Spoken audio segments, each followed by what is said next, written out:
రైతన్నలందరికీ నమస్కారం. ఈ వీడియోలో మనము చాలామంది రైతన్నలు తమ పొలం నాటుకొని 20-25 రోజులు కావస్తున్నా కొనలు ఎండిపోతున్నాయి. మొక్కలు పైనుంచి కింది వరకు ఎర్రబడుతున్నాయి.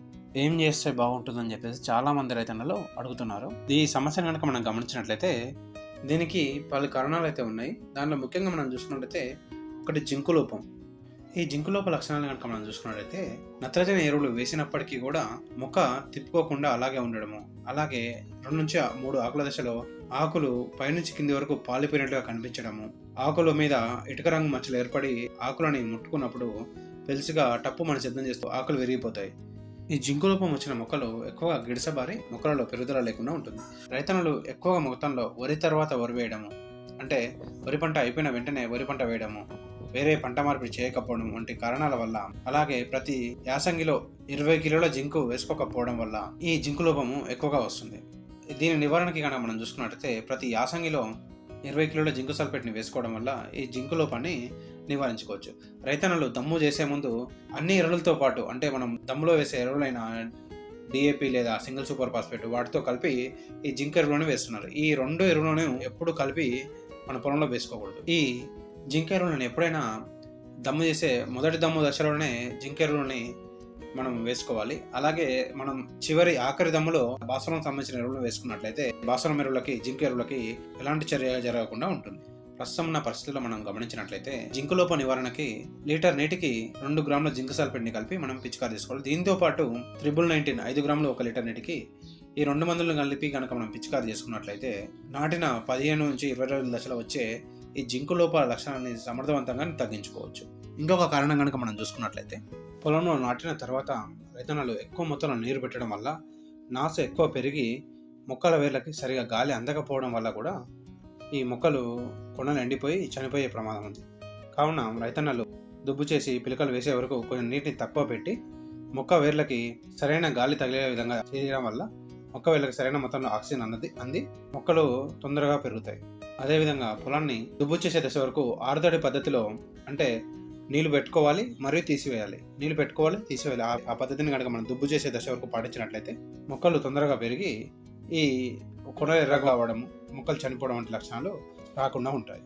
ఇంకొక సమస్య కనుక మనం చూసుకున్నట్లయితే యాసంగిలో వేసే వరి పొలంలో చలి ప్రభావానికి లోన్ అవ్వడం వల్ల కూడా మొక్కలు సరిగా ఎదగక ఆకులు కొనలు ఎర్రబడి మొక్కలు చనిపోయే ప్రమాదం ఉంది. మన పొలాలు చౌడు పొలాలు అయినప్పుడు కూడా ఈ కొనలు ఎండిపోయి మొక్కలు చనిపోయే ప్రమాదం ఎక్కువగా ఉంది. అయితే ఈ యాసంగిలో ఈ సమస్య మరీ ఎక్కువగా కనిపిస్తుంది. ఎందుకంటే మనం పొలానికి ఇచ్చే నీటిలో కూడా లవణాల శాతం ఎక్కువగా ఉండడం వల్ల మొక్కలు ఈ లవణాలను తట్టుకోలేక కొనలు ఎండిపోతూ మొక్కలు చనిపోయే ప్రమాదం ఉంది. అయితే ఈ వానాకాలం ఈ సమస్య ఎందుకు రాదంటే, వానాకాలం మనకి వర్షం పడుతుంది, బోర్ వాటర్ లేకుంటే బావి వాటర్ తక్కువ వాడతాం కాబట్టి ఈ వర్షం పడడం వల్ల డైల్యూషన్ శాతం ఎక్కువగా ఉండి పొలంలో ఉండే లవణాలు వర్షం నీటిలో కరిగి కింది పొలాలకు వెళ్ళిపోవడం వల్ల ఈ పొలంలో లవణాల శాతం తగ్గి మొక్కలు సరిగ్గా పెరగడానికి అవకాశం ఉంది. అదే యాసంగిలో అయితే ఈ సమస్య బోర్ వాటర్ కట్టడము లేకుంటే బావి వాటర్ కట్టడం వల్ల ఈ సమస్య ఎక్కువగా వచ్చి మొక్కలు చనిపోయే అవకాశం ఉంది. కావున రైతన్నలు ఏం చేస్తారంటే పొలంలో నీటిని ఎప్పుడు పెడుతూ తీసివేస్తూ ఉండాలి. ఇంకొక సమస్య కనుక మనం గమనించినట్లయితే మనము వానాకాలం నాటింది మొదలు ఈ యాసంగి పంట అయిపోయే వరకు ఎప్పుడు కూడా ఈ వరి పొలంలో నీటిని పెడుతూ ఉండడం వల్ల పొలంలో ఆక్సిజన్ లెవెల్స్ తగ్గిపోవడం వల్ల ఈ సమస్య ఎక్కువగా వచ్చే అవకాశం ఉంది. అయితే దీనికి మనం ఏం చేయాలంటే నారు నాటిన దశ నుంచి దుబ్బు చేసే దశ వరకు కోనవీడతో తిప్పడము లేకుంటే చేయితో కలుపు తీయడము వంటి పనులు చేయడం వల్ల భూమికి సరైన ఆక్సిజన్ అంది మొక్కలు సరిగా పెరగడానికి అవకాశం ఉంది.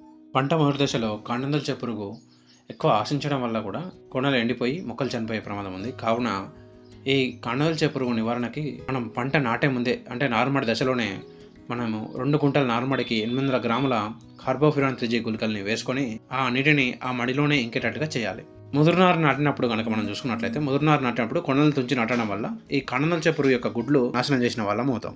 పంట నాటిన 15-25 రోజుల దశలో కార్బోఫ్యూరాన్ 3G గుళికల్ని ఎకరాకి 10 కిలోల చొప్పున వేసుకోవాలి. లేదా క్లోరాంట్రినిలిప్రోల్ 0.4G అనే గుళికల్ని ఎకరాకి 4 కిలోల చొప్పున వేసుకోవాలి. ఈ 2 సాధ్యం కాని పరిస్థితుల్లో క్లోరోఫైరిఫాస్ అనే మందుని 2.5 మిల్లీలీటర్లు 1 లీటర్ నీటికి, లేదా కార్టాప్ హైడ్రోక్లోరైడ్ అనే మందుని 2 గ్రాములు 1 లీటర్ నీటికి, లేదా క్లోరాంట్రినిలిప్రోల్ అనే మందుని 0.3 మిల్లీలీటర్లు 1 లీటర్ నీటికి, ఈ 3 మందుల్లో ఏదైనా ఒక మందుని కలిపి కనుక మనం పిచికారీ చేసుకున్నట్లయితే పంట మొదటి దశలో వచ్చే ఈ కాండనల్చ పురుగుని సమర్థవంతంగా నివారించుకుంటూ మొక్కలు ఎర్రబడి చనిపోకుండా మనం కాపాడుకోవచ్చు. ఇంకొక సమస్య గమనించినట్లయితే మనము సల్ఫైడ్ ఇంజురీ నేలలో కనుక మనం గమనించినట్లయితే నేలలు మొత్తం ఎక్కువ లోతుగా దిగబడము, మనం పొలంలో నడిచినప్పుడు ఎక్కువ లోతుగా దిగబడి బుడగలు ఏర్పడినట్లు రావడము, అలాగే పొలం దగ్గరికి వెళ్ళినప్పుడు మురిగిన కోడిగుడ్ల వాసన రావడము వంటి లక్షణాలు కనిపిస్తాయి. వరి మొక్కను కనుక మనం పీకి చూసినట్లయితే మొక్క వేరు మొత్తం నల్లగా మారి ఉండడం వంటి లక్షణాలు కనిపిస్తాయి. ఎక్కడైతే సల్ఫర్ ఇంజురీ ఉంటుందో ఆ ప్రాంతం మొత్తం మొక్కలు సరిగా ఎదగక మొక్కలు గిడసబారి ఉంటాయి. దీని నివారణకి మనము సమగ్ర యాజమాన్యం అయితే చేపట్టాలి. ప్రతిసారి మనం ఆ పొలంలో వరి పంటనే కాకుండా పంట మార్పిడి ఖచ్చితంగా చేసుకోవాలి.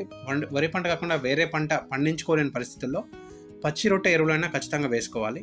పొలాన్ని ఎండాకాలంలోనైనా ఆరబెట్టేటట్లుగా మురుగునీటి వసతిని ఏర్పాటు చేసుకోవాలి. మనం ఎక్కువ మొత్తంలో రసాయన ఎరువులపైనే ఆధారపడకుండా సేంద్రియ ఎరువులైన పశువుల ఎరువు, కోళ్ళ ఎరువు, వర్మి కంపోస్ట్ వంటి ఎరువులను వేసుకోవాలి. మన పొలంలో ఎక్కువ మొత్తంలో భాస్వరం సంబంధించిన ఎరువులు వాడడం వల్ల కూడా ఈ సల్ఫైడ్ ఇంజురీ ఎక్కువ వచ్చే అవకాశం ఉంది. కావున ఈ భాస్వరం సంబంధించిన ఎరువులను సూచించిన మోతాదులోనే వాడుకుంటూ భాస్వరం కరగదీసే బ్యాక్టీరియా వంటి జీవన ఎరువులను వాడుకోవాలి. రైతన్నలు పై విధంగా అన్ని జాగ్రత్తలు పాటిస్తూ నాటిన తర్వాత తమ పొలంలో అధిక పిలకలు పొందుతూ రైతన్నలు మంచి దిగుబడులు పొందగలరు. Thank you. ఈ వీడియో కనుక మీకు నచ్చినట్లయితే లైక్ చేయండి.